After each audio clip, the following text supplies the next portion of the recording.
When it comes to Commodore 64 sports compilations, Go for the Gold deserves a place amongst the machine's better athletic offerings, don't you think? Released by Americana in 1986, it combined 6 varied events, support for up to 6 competitors and some wonderfully expressive athletes, all for £2.99. However, this wasn't the game's first appearance. It was originally released in 1984 as HESGames, published by HESWare and developed by 321 Software. That version arrived on disc with a substantial British price of £27.95p, with Daley Thompson's Decathlon available for less than a third of that amount, also being released the same year. HESGames would obviously struggle for the attention it craved. Following HESWare's closure, Americana re-released the game in 1986 as Go for the Gold. The new version cost me £2.99 on cassette, or £4.99 for those lucky enough to own a disc drive, finally bringing it within reach of a much wider audience. The second attempt went considerably better.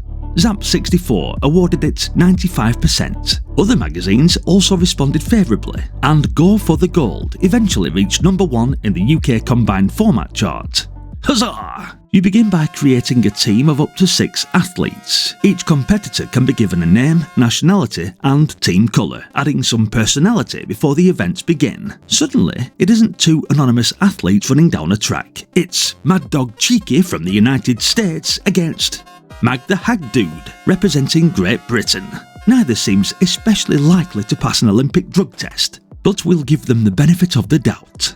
The competition consists of the 100-metre sprint, 110-metre hurdles, long jump, archery, weightlifting and springboard diving. Each discipline uses a different combination of timing, speed and control, so it never feels like the same event repeated 6 times. First is the 100-metre sprint, giving us the traditional test of speed, stamina and how much punishment your joystick can tolerate. Rapid left and right movements send the athlete charging down the track, with 2 competitors able to race side by side. His running style rather steals the show. He's punching the air with every stride, looking like a man who's just got laid for the first time. Look at him, he's so happy. Ah, what a guy. The hurdles use much the same controls, with the fire button added to clear each obstacle. Mistime a jump and your athlete loses momentum, although within seconds he's back to punching the air and continuing his delighted little charge, or in this case, both of them. Long jump brings our happy chappy back for another run.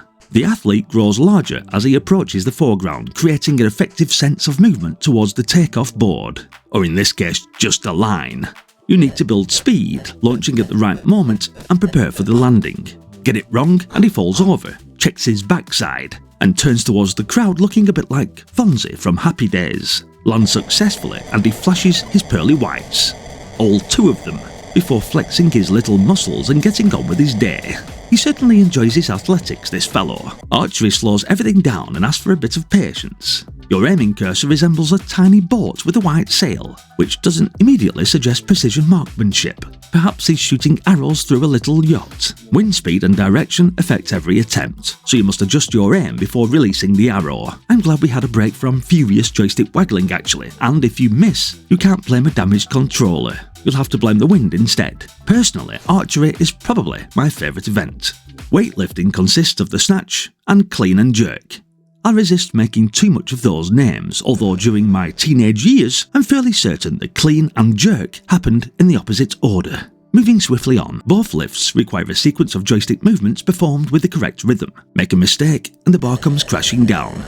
Get everything right and the successful lift feels earned. Our weightlifter starts with virtually no neck whatsoever, looking like a little plasticine 70s porn star who has been pressed down from above. As the weight rises, his neck finally appears, and his entire body stretches upwards. Complete the lift, and he breaks into a delighted smile. Smashing. The crowd watching all clap in perfect unison before stopping at precisely the same moment. There isn't one awkward late clap among them. Synchronicity at its finest. Springboard diving rounds off the competition. You select a routine and control the athlete through the bounce, takeoff, rotation, and eventually entry into the water. I found this particularly difficult, and my athletes frequently enter the pool in a position not recognised by any international diving authority. At the end of the judges' table sits a balding fellow who doesn't even appear to be watching. You might think that would work in my favour, but no, he still gives me low marks. He hasn't looked up once, yet apparently he's seen enough. The large competitors remain among the game's most distinctive features. Their animation is impressive for a title developed in 1984, while their celebrations and failures give them far more personality than you might expect. Backgrounds are relatively simple, but the changing perspective distinguishes the events. Long jump moves towards the foreground, while archery presents the targets from a first-person viewpoint. Sound is comparatively modest. Short tunes and restrained crowd noises provide some atmosphere, although nobody will mistake the spectators for a packed Olympic stadium. Perhaps they're saving their energy for that perfectly synchronised weightlifting applause. The disc edition also lets you save and reload records. That option is missing from cassette, so tape owners had to accept that their greatest achievement survived only until the Commodore 64 was switched off, or until somebody catches the power supply while walking past, which definitely happened a few times in our household. The main weakness is the joystick waggling required during the running events. It becomes tiring during longer sessions, and probably shorten the lives of quite a few joysticks. Fortunately, archery, weightlifting and diving rely more on rhythm and accuracy.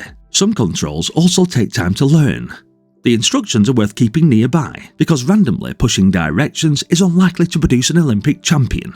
It will, however, produce some entertaining failures. At £27.95, HESGames was definitely out of my price range as a kid, but when it came out at £2.99, Go for the Gold was an entirely different proposition, and a game I actually had on my shelf back in the early 80s. Americana had taken an overlooked full-price release, given it more of a marketable title, and placed it directly into the British budget market. The game was already 2 years old, but its animation, varied perspectives and selection of events meant it still compared favourably with many sporting titles from 1986.